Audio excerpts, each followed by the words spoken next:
The Florida Panthers had home ice advantage throughout the whole entire postseason, but they dropped game one against the Washington Capitals tonight at FLA Live Arena. On this live edition of the Locked On Florida Panthers podcast, Jacob Winans from PantherParkway.com joins me to chat about this 4-2 loss with the Florida Panthers against the Washington Capitals.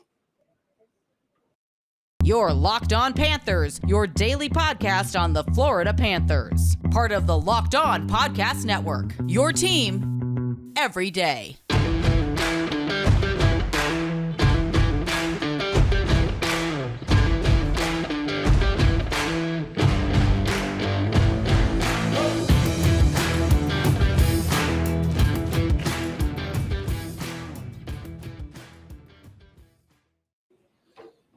And welcome to this Wednesday, May 4th edition of the Locked On Florida Panthers podcast, part of the Locked On Podcast Network, where it's your team every day. Thank you for making the Locked On Florida Panthers podcast your first listen of the day. I'm Armando Velez from PantherParkway.com. You can follow me on Twitter at MondoMan12. Follow the show account on Twitter at LO_FLA Panthers. Don't forget to also follow the national show, Locked On NHL, and the Crosscheck NHL show with Andrew Berkshire and Merrick Clark. We'll be covering all the postseason activities around the National Hockey League. And thank you for making the Locked On Florida Panthers podcast your first listen of the day. So like I said at the top, Florida Panther fans, the Cats, like I said, they have home ice advantage all throughout the Stanley Cup playoffs. But they dropped game one here at FLA Live Arena, which I was very fortunate to be in person for this game. But the Florida Panthers dropped this one, and it was a bit of a stinker. The Florida Panthers just committed too many mistakes, leaving Bob out to dry with this 4-2 loss. But let me bring in my guest on the show. It's Jacob Winans. He is back on a Winans Wednesday edition of the Locked On Florida Panthers podcast. Who Jacob was also happened to be there in person for this 4-2 loss against the Washington Capitals. Jacob, how are you doing tonight? Got to be honest, man. That one hurts a little bit. It seemed like we had full control of that thing going into the third period. They weren't on the top of their game, but they had a lead anyway, and you'd like to hold on to those. But yeah, that one just kind of slipped away, and it doesn't feel good right now. As a Panther fan, you can't. I mean, no one's happy. There's a lot of panic around if you look on the social media. So it's not great. Not great vibes tonight. The social media might be freaking out tonight, but Andrew Burnett is not. Neither is Aaron Ekblad. Nobody in the room is not. And Frank talked about this in our group chat right before even game one started. There are going to be highs. There are going to be lows. Hopefully more highs than lows, of course. But each team is going to face their own fair share of adversity throughout the postseason. And yeah, we know that the Florida Panthers had a 2-1 lead. Yeah, we know they had another comeback attempt after letting the Washington Capitals score the first goal within the first few minutes of the game. But the Aaron Ekblad and Andrew Burnett did talk about how there's positive vibes still in the locker room, and how we talk about the different adversity of coaching change, injuries, COVID, Olympic break, winter break too. I'm not saying that this is nothing for the Florida Panthers, but this is a situation where the Florida Panthers find themselves once again in asking themselves, how is this team going to respond after dropping it was kind of a dud tonight. Let's be honest with ourselves. It was a dud, but this team still has no panic. But yeah, definitely. Go ahead. Go ahead. Go ahead with your statement. I was finished. Yeah, I was just gonna kind of piggyback off of what you were saying there. I mean, this is a team that has been here before. This is very, very similar to what they faced last year against Tampa. Now they didn't have a great performance in that game too against Tampa, and obviously that was a lesson learned. So you don't want to see them repeat the same thing. But this is a team that's faced adversity. They've got the veterans needed. They've got guys who have been here now. Obviously, the fan base is going to panic, but the players in the room and the coaching staff, in that room, that's where it really counts. And they are they seem to be level-headed, and they're ready to get back to their playing style in game two. They've had a couple of stinkers here and there throughout the season, and they tend to bounce back in resounding fashion. So I'm looking forward to seeing how they respond in game two. Yeah, and I many people were just picking this series as, some people were saying even Panthers in 4, some people were saying Panthers in 5 coming into this game. Of course, my pick still stands of Panthers in 6 for this one, but let's not forget the amount of experience that's still on the other side with Ovi, TJ Oshie, Nicholas Backstrom, Lars Eller, like so many players on this Washington Capitals team that has that experience. And sometimes that experience comes and they are in a familiar place. I mean, sure, the Florida Panthers have a few players who have been to a Stanley Cup final, one who has won it in Patrick Hornquist. But of course, I'm talking about Ben Sherratt and Joe Thornton, the players who haven't won it. But still, the championship pedigree and winning it all and having that experience really makes that much of a difference. And we saw that tonight with this Washington Capitals team. I mean, especially in the first period, with the Florida Panthers, not much time in their offensive zone. The Washington Capitals were getting in the way of passing lanes. They were dominating the neutral zone, which caused the breakaways to go at the other end for this one.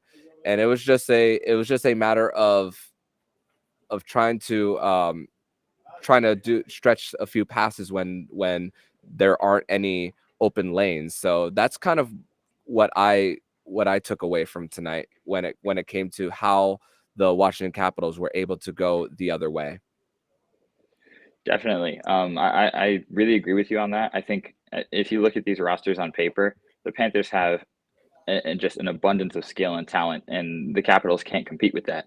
But what they do have is, like you said, playoff experience, pedigree. That core has won a Stanley Cup. And you saw when we came out and jumped on them in the second period to take that 2-1 lead, there was absolutely no panic from anyone on that Capitals bench. They lose Tom Wilson and they take it in stride. This is a veteran group. This was never going to be an easy series. You're not going to sweep a team led by Alex Ovechkin. This is a team that is formidable. They had over 100 points in the regular season. They are not going to be an easy out. So anyone who thought they would be, it's that was just never realistic. So to get into kind of what you said about their playing style, everyone knows the book on the Panthers is we create rush chances, lead the league in scoring on the rush. So what the Capitals did, they set up a 1-3-1 trap, one forward up high, two forwards and a defenseman in the middle, and then one defenseman in the back. And that is the standard defense for breaking rush chances through the neutral zone. And they did that very effectively and forced us to chip and chase, which is not our game. So pressure shifts to Andrew Brunette. The players have to make adjustments on the fly. And he said that in the postgame. Kind of got a little bit outcoached, a little bit unprepared as far as strategy goes, but by no means is it time to panic. I think talent will win out and depth will win out as far as this series goes. So no time to panic. And I just want to say this for Panthers fans who are saying, oh, it's over, we're done. You can win a Stanley Cup with a record of 16-12. That's all you need, 16-12. So it's a long road. So you're saying a total of 28 games is possible? I hope not. I don't think my heart can take it. But no, same here for sure. But really, the tone setter for the Washington Capitals was 2 straight penalties by the Florida Panthers at 49 seconds. Gudas has a high sticking penalty, and then Mackenzie Weegar. Another delay of game. I know I've been a little hard on Mackenzie Weegar when it comes to some of those mental mistakes of his, but that was just the start of what wasn't a really good game for Mackenzie Weegar. I mean, there was a breakaway opportunity that led to the game tying goal in the third period, and that delay of game really, even though at first I thought it was an even strength goal with the power play for the Capitals just ending, it was recorded as a power play goal. So Tom Wilson, not even 2 minutes in this game tonight, and he gets one right on the power play.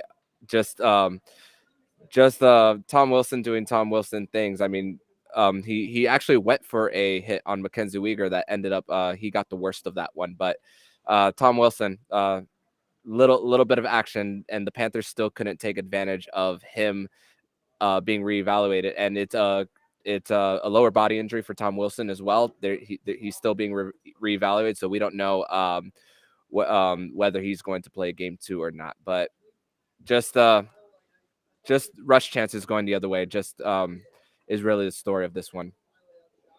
Yeah, for sure. I think the Panthers are in a position right now where they have no business banking on or paying attention to the injuries from the other side. We as fans can take note of that, and I'm sure players will breathe a little easier knowing Tom Wilson may not be on the ice. I think he may have actually injured himself on that attempted hit on Uyghur. He shot in like a missile at the boards and kind of whiffed and went in awkwardly. Honestly, I don't like to hope for injuries for anyone. It just seems like it'd be kind of ironic that Wilson injures himself on a hit attempt of his own. Obviously, you'd like to beat every team at full strength, but if he misses time, then that only helps the Panthers' chances here. But yeah, like you said, the rush chances the other way. The defense was not tight. Mackenzie Weegar had a couple mental errors. I do think the delay of game penalty. Watching it a couple times and seeing it live, I'm pretty sure that puck hit the glass and landed in the bench. It seemed like a missed call, but he definitely did not have the type of game he expected to have tonight. And he's a veteran guy at this point, so it's all about how he bounces back, and that's whether Wilson is in the lineup or not for Washington. They seem concerned about his injury, so it's something to keep an eye on the next couple days leading up to game 2. For sure. And Panthers just announced that they will be practicing at noon at FLA Live Arena tomorrow in between games 1 and 2. So they already game 1 came and went. Florida Panthers lose home ice advantage, but we're going to talk more about Sergei Bobrovsky and the officiating of this one for this first game of this round 1 series against the Washington Capitals. But first, we're going to talk all about Rock Auto. And with the ever-increasing numbers of makes and models, it's now impossible for your local chain auto parts stores to stock all the parts you need. Why endure often pointless or seemingly intimidating questioning and wait until the person behind the counter orders the parts of their computer, choosing only the brand their warehouse happens to carry? You have computers with access to rockauto.com at home and in your pocket. Save time and money when using Rock Auto. Why choose to spend 30, 50, or even 100% more on the same parts from a chain store or dealership? Rock Auto is a family business serving do-it-yourselfers for over 20 years. Rock Auto prices are reliably low for every customer. They have everything you need, from brake sparks, tail lamps, motor oil, and even new carpet. Go to rockauto.com and see all the parts for your car or truck. Right Locked On in there "How did you hear about us" box, so they know we sent you. Amazing selection, reliably low prices, all the parts your car will ever need. That's rockauto.com. Second segment here on the Locked On Florida Panthers podcast. I'm Armando Velez. I got Jacob Winans here from PantherParkway.com. And if you're watching on the YouTube, you see that I'm in the press box for. I was in the press box for game 1 of this best of 7 series. Panthers dropping this one. Jacob was also in attendance in this one as well. Let's talk a little bit about Sergei Bobrovsky. Great enough to win this one. There's so many chances going the other way. I mean, there's a 2-on-1 chance that Ovi had a chance to pass it, and he took it by himself. He had one like right on the shoulder in the first period. Really, Bob was the tone setter, and this is a game that you really can't put on Sergei Bobrovsky at all. And I'm glad that even though the Panthers dropped this one, that we're not asking the question of whether Sergei Bobrovsky starts in game 2. So that is a big relief in all of this, that a lot of their mistakes happen to be correctable. Yes, that's a huge takeaway. Bob was stellar tonight. No other way to put it.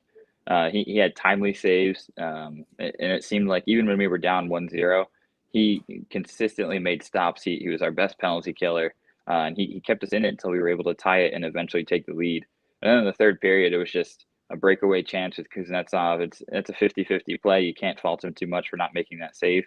And then the TJ Oshie game winner, there's nothing he can do on that. So the defense in front of him has to tighten up, and we can't expect him to perform like that every game. That would be an unrealistic ask. But the fact that he's confident, he's feeling himself in this game, and he was fantastic. No other way to put it. There were a couple of timely saves that jump out at me on that power play. John Carlson gets a point blank chance right in the middle after we've been pinned in the zone, and Bob catches that like Velcro on his chest, doesn't give up a rebound. They're able to get the face off in the line change, and then obviously the full split save on Dmitry Orlov was unreal. You can't ask for any more from Bob in a game like this, and the goal support. You have to believe the goal support is coming. Our guys are not going to be held off the score sheet consistently in this series. I think the goal support is coming for him, especially with after what we saw from the first night of playoff games too, with the amount of high scoring there is. So I'm. It's a long series. It's just game one, so that's why I'm very confident that this Florida Panthers team, we could see a different gear in this one. And there were times where even the Florida Panthers were just kicking into that gear. I mean, you see Sam Bennett taking it all by himself to tie it at 1 almost near the end of the first period. I mean, even though the Florida Panthers were really in their defensive zone most of the time, a lot of one and dones going the other way, Sam Bennett finds a way to tie the game. And then Giroux off a rebound, just 33 seconds into the second period. Cool. The Florida Panthers have that lead. They're going into the third period. Regular season 39-0-1 for the Florida Panthers going into the third period when they have a lead, and their only loss this season in the regular season when leading after 2 was a shootout loss against the Los Angeles Kings this season. Already in game 1 of the playoffs, 0-1 after they went into the third period with a 2-1 lead. Jacob, playoffs, a different story for both of these teams. Definitely. Nothing, honestly, it's so cliche and it's repeated ad nauseum all the time. Nothing you do in the regular season really matters come playoff time. It's just about getting there, and once you're there, everything is 0-0. So it's really unfortunate that they didn't play to their tendencies in this one, but it's something you can come back from. It's not the end of the world, and this team is capable of bouncing back. But I just think this goes to show you that anyone who thought this was going to be a cakewalk of a series, it's just not. Washington, if I'm not mistaken, they had the best road record in the league this year. The Capitals did. They are a very good road team. They're a veteran-laden team. They've got everything you need on the other side to win a series or even go deep into the playoffs. So the Panthers need to take them seriously. I think the effort was lacking. We lost board battles, but it's a wake-up call. It's definitely a wake-up call. And if you want to take home ice back, you got to win Thursday, and you got to take one of their games at least in Washington. So, and that's why I'm not on. There's no time to panic right now. The Panthers aren't. So there's so much confidence in that room. I mean, 58 wins this season, 29 of them have been coming from behind. So what I know playoffs again are a different story, but what makes a lot of it for everyone listening out there, why should we doubt the Florida Panthers' ability to find a way to bounce back? I'm expecting a different level of this Florida Panthers team. I want to talk about the power play real quick for the Panthers. Obviously, we weren't expecting for it to click right away with Aaron Ekblad being out for almost 2 months. I mean, that's a hard injury to come back from. Of course, it was great for Aaron Ekblad to get out there. When his name was announced in the arena, the place went nuts. It was great to have him back, but of course, it's going to take him a little bit. I mean, power play 1. Let's go over it a little bit. Ekblad, Huberdeau, Barkov, G, and Sam Reinhart. Power play 2, Patrick Hornqvist, Gus Forsling, Brandon Montour, Sam Bennett, Anthony Duclair. So what I notice is that Carter Verhaeghe is in neither one of the power play units. I mean, of course, that could change as the series goes on, but I'm glad that the Florida Panthers do have Ekblad back to protect a shorthanded chance going the other way. But Andrew Burnett even said after the game they were trying too hard to make that extra pass instead of going for the net. There's also a breakaway opportunity with Huberdeau and Barkov, which Huberdeau decided to pass, and it was a pass broken up where it couldn't connect on Alexander Barkov, and it could have been a for sure goal. By the way, the Pittsburgh Penguins just won in overtime against the New York Rangers in triple overtime. Overtime. Yeah, so just getting that as we speak. But yeah, it's going to take a little bit for Ekblad to be accustomed to everything, because that much of a layoff after another leg injury, it's we also got to consider the mental side of things to see if Aaron Ekblad is all right upstairs too when it comes to coming back from an injury like that. Yeah, definitely. With so much time off, and we have to keep in mind that this is not the same hockey that he was playing pre-injury. He was in the middle of regular season hockey, and his first game back is playoff hockey. It's almost two different sports at times. The physicality is different, the speed is different. So we had to at least give him a game or two realistically to get back into his A game. This was not an injury like a certain other team last year where they had him practicing for an entire month leading up to things, and he was at full health. Well, we all know who we're talking about with that one. But Ekblad had an actual, real injury that required real rehab, and it wasn't a guarantee that he was going to get back for game one. So the fact that he was in there is fantastic, but we need to give him some time to get up to speed. And to address your power play talking point there, it was not good tonight. There's too much skill on that power play for it to stay this cold. But it was definitely not good tonight. Everyone looked out of sync, and we have to remember this is the first time that top power play unit has ever played together.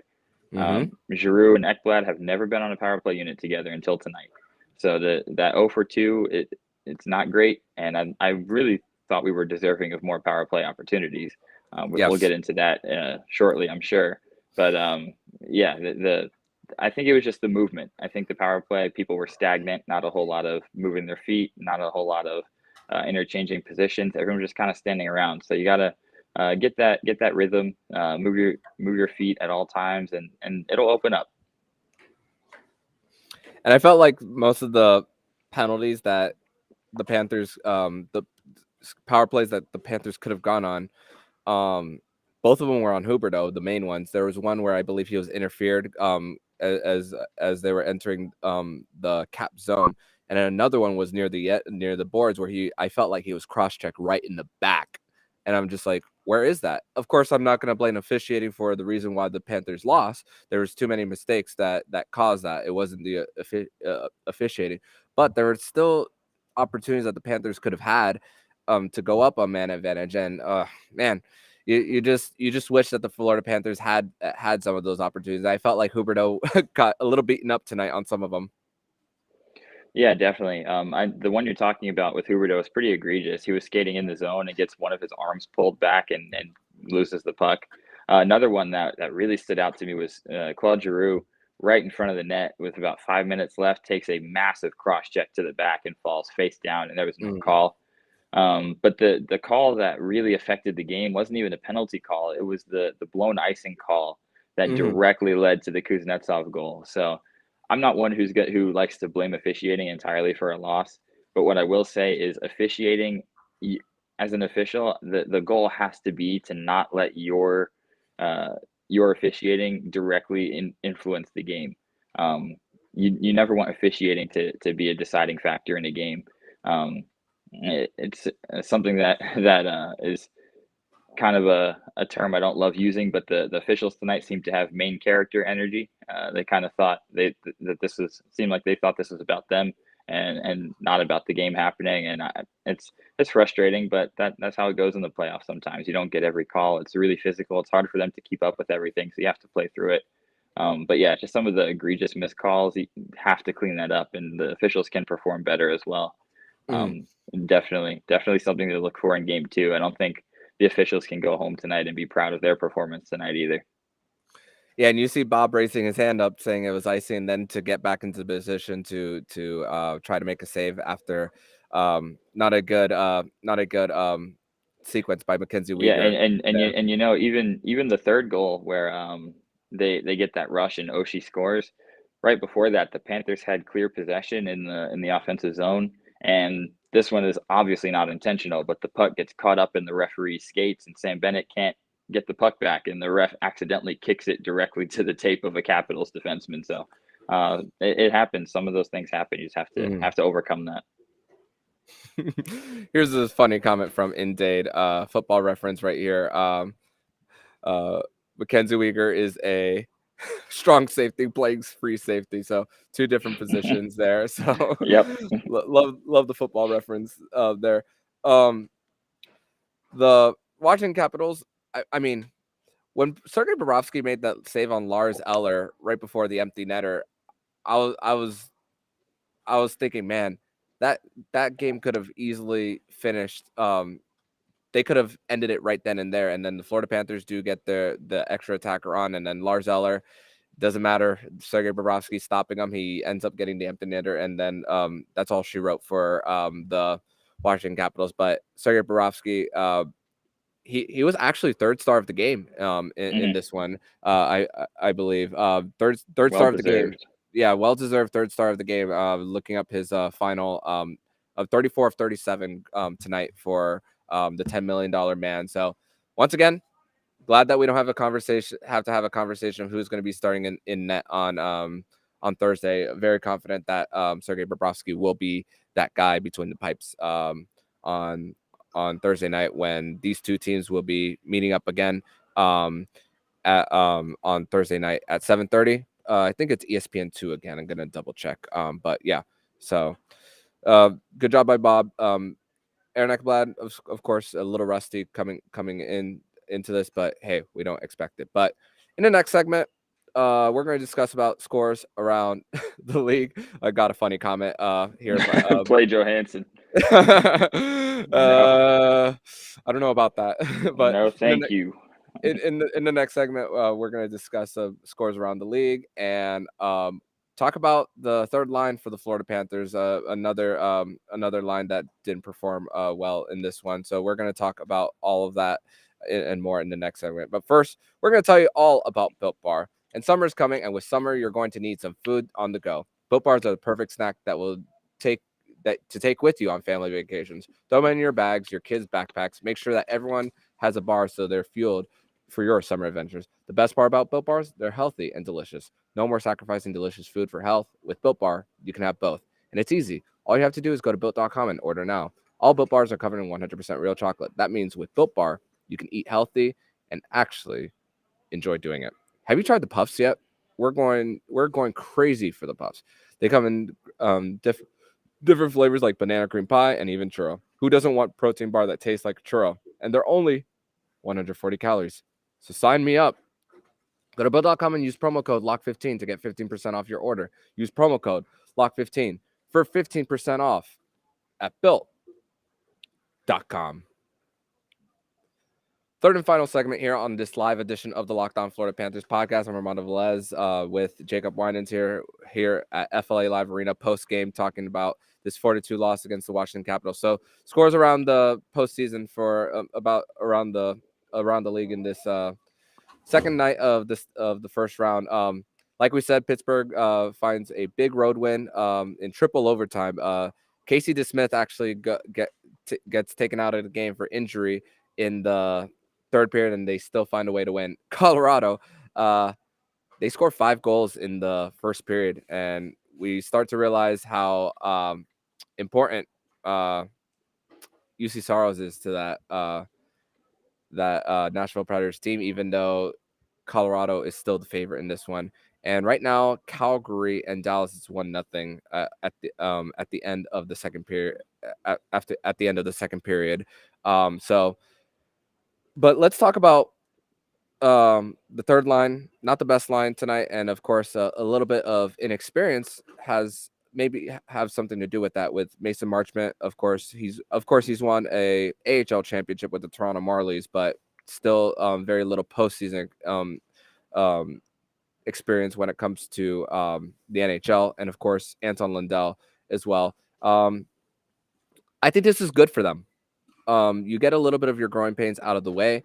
I liked how the fourth line did. There was a sequence where they had where they were forechecking multiple times and creating opportunities in the Washington zone, where they created turnovers and shots going to in the Washington net, that at least attempts at least. But third line didn't look so good tonight. Jacob, what are your thoughts? Yeah. Before I get to that, I want to give Andre Sorosco, who's in our comments right now. He mentioned the Flames and Stars fight. If you haven't checked that out, you should definitely take a look at it. Matthew Tkachuk started an entire line brawl, pretty much. That was insane. But yeah, there it is, showing up on the screen right now. But anyway, to address your point there about the third line, believe it or not, Mason Marchment's 6 games of playoff experience last year is the extent of the playoff experience on that line coming into tonight. Anton Lundell, obviously a rookie, has never played in the playoffs before, and Sam Reinhart, he's been in Buffalo, so that's all you need to know. If you've been in Buffalo, you've probably never played in the playoffs. So yeah, it's tough for them to step into that environment and play right away. And Sam Reinhart really did look like he was thrown off his game a little by the physicality, or just to be expected in your first playoff game. Anton Lundell didn't look out of place, but he just didn't really have a big two-way impact like we're used to. And Mason Marchment, I felt like he was the best out of the 3 of them. He was involved. He lost the puck a ton, which is not great, but he was involved physically. That third line is going to get it. That third line is going to get it together. Marchment, I think, is the catalyst for that line with his physical style. This is the time of year where that really shows up, and it's only a matter of time before Reinhart gets his game going in this series. So. I wouldn't say cause for panic or anything like that. It was just not a great showing for them tonight. The fourth line was good. I'd like to see a little more physicality from them. Osterreinen had a pretty good game. Lomberg was physical, but I'd like to see Hornquist show up a little bit more. You can tell the Capitals still hate him. After every whistle, someone's in his face. The Capitals still hate him, but yeah, this is his time of year as well. I think he's going to show up, and our bottom 6 is going to help separate us as the series goes on. Sometimes rivalries live forever, even when you're on a different team. Memories, many playoff series between the Capitals and Penguins over the years, and they don't forget. And a lot of the players on the Capitals, like we said earlier, still remain on the roster for the Washington Capitals. One more thing I want to get into before we wrap up this live edition of the Locked On Florida Panthers podcast is Sam Bennett. A hit up high on John Carlson towards the end. We've talked about this before about Sam Bennett trying to stay disciplined. And I only saw the replay once. I gotta check it out again, but not a good look for Sam Bennett going up high. And the fact that he has repeat offender next to his name, we saw what happened earlier this year on New Year's Day against the Montreal Canadiens that caused a 3-game suspension. That's something to look out for in the next 24 to 48 hours to see if something happens with Sam Bennett before Game 2 on Thursday night. Yeah, as soon as it happened right away, my vantage point was a little bit different than your vantage point. It kind of happened right in front of me. And my first thought was, oh, man, please not Bennett again, because Carlson got hit pretty good. He ended up leaving the ice. He does appear to be okay. He was celebrating with the team post-game and actually was awarded their Defensive Player of the Game award in their locker room. So he seemed fine. But, yeah, Bennett seemed to lose his cool a little bit once he realized the game was out of hand. And, yeah, it's not a great hit. It's really unnecessary. It doesn't affect the outcome of the game at all. You're not playing the puck. Just got to stay disciplined. This has been an issue for him going back to Calgary. He wears his heart on his sleeve in his playing style. He's really a different animal in the playoffs, and he gets so jacked up and he plays with so much emotion and passion. But you have to rein that in, and you can't cross that line to breaking the rules of the game. So we have to hope it's not anything super egregious in the eyes of player safety, but in player safety, there's such wild cards. You never know what the punishment's going to be, or if there's going to be any consistency. So you don't want to leave it in their hands. You really don't. And Bennett is a 2-time repeat offender since the playoff last year. So the punishment would not be it would not be team friendly as a Florida Panther for sure. Yep, something we'll need to monitor. A few news and notes for the Panthers. Well, not news and notes. Stats for the Panthers is this is now their 6th straight playoff series where they've lost game 1, and they've never won a playoff series since while losing. They never won a playoff series while losing game 1 in their entire history of the franchise. Well, they have once. I believe it was 97 against the New York Rangers. And they haven't led a series since 2012 when they were up 3-2 on the New Jersey Devils. So, of course, we're talking about 26 years of this cloud over this franchise's head. We also talk about the Florida Panthers going in a little bit of a drought as well when it comes to setting the tone early. But in past years, I would have panicked. I would panic more. But let's not forget, of course, and we could talk about superstitions all we want about President's Trophy. Now, there's probably going to be some of those overreactions on Twitter, which I have not refreshed my timeline in a while, gladly so. But this is a top seed in all of the NHL. I'm very, very confident that we're not going to see a team that's going to let some negative momentum just after one game be their downfall.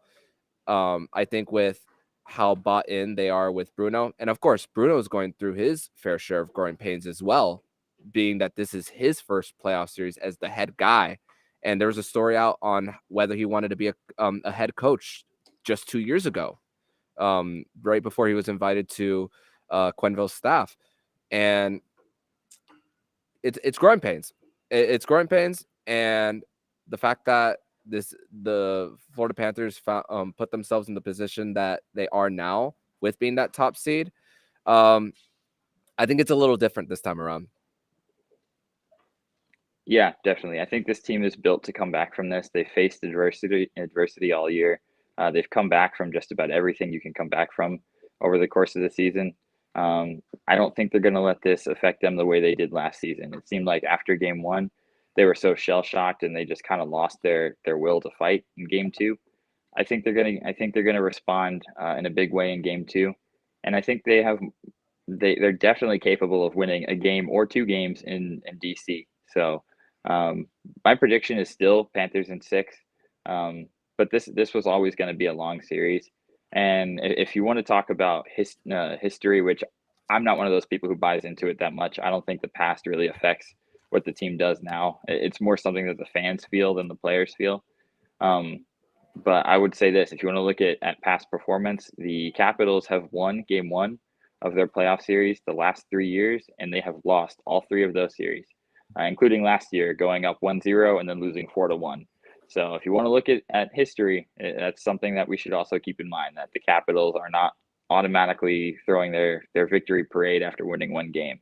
They are known for slipping through, letting those wins slip through their fingers after going up 1-0. So something to keep an eye on if you really believe in the history, but it's about the games in front of us, not the games in the past. Understandably so, the Panthers fan base, Twitter, any social media, the fans at the arena, everybody is immediately in panic mode, like, oh my God, this is happening again. I understand. I get it. The past has shown us this is what's going to happen. We always do this. I get it. But this is a long series. It's going to be a long series, and we have too much talent to go out unceremoniously. This is going to be a fight, and I think we're more than ready for it. I think this team is capable. Absolutely. I think that's a great place to end this live edition of the Locked On Florida Panthers podcast. Long night for the Panthers, long night for both of us, going past certain times, but hey, this is the playoffs, baby. It's going to be a wild ride, whether they end up winning this series or not, whether they go all the way to the Stanley Cup final or fall short. It's going to be some long games ahead for this Florida Panthers team, and long nights for us for sure. But so worth it. For one last comment, a funny one. Panthers in 3 for my Indade. Hey, Indade, thank you for making me laugh just a little bit, even though it's not the best night for the Florida Panthers. But Jacob, know you've been on the show many times, but tell everyone out there where they can follow you online, and tell them where they can find your work. Absolutely. You can find my work at pantherparkway.com, and you can follow me on Twitter at Jacob Winans8. I'm definitely active there, especially throughout the games. I'll be live tweeting them, and hopefully not losing my mind too much. So definitely give me a follow if you want some content throughout the playoffs. Awesome. Thank you so much once again for joining, and I'll see you next Wednesday. Absolutely, and I will see you Thursday for game 2, just not on here. Yep, definitely. That's for sure. Thank you so much once again. And if you like what you're hearing, please subscribe to the podcast so you'll be notified every single time the Locked On Florida Panthers podcast jumps into your podcast feed. Make sure to subscribe to the Locked On Fantasy Hockey podcast and the Crosscheck NHL show with Andrew Berkshire and Mary Clark. Will be covering all the regular season activities around the National Hockey League. Thank you for making the Locked On Florida Panthers podcast your first listen of the day. And for your second listen of the day, make sure to listen to today's episode of Locked On NHL. From first round matchups to each Stanley Cup kiss, Locked On NHL covers the playoffs like no other. Hear the latest news and opinions from local experts every Monday through Friday. It's free and available wherever you get podcasts. So I'm Armando Velez with Jacob Winans, and you've been listening to Locked On Florida Panthers podcast, part of the Locked On Podcast Network. We're your team every day.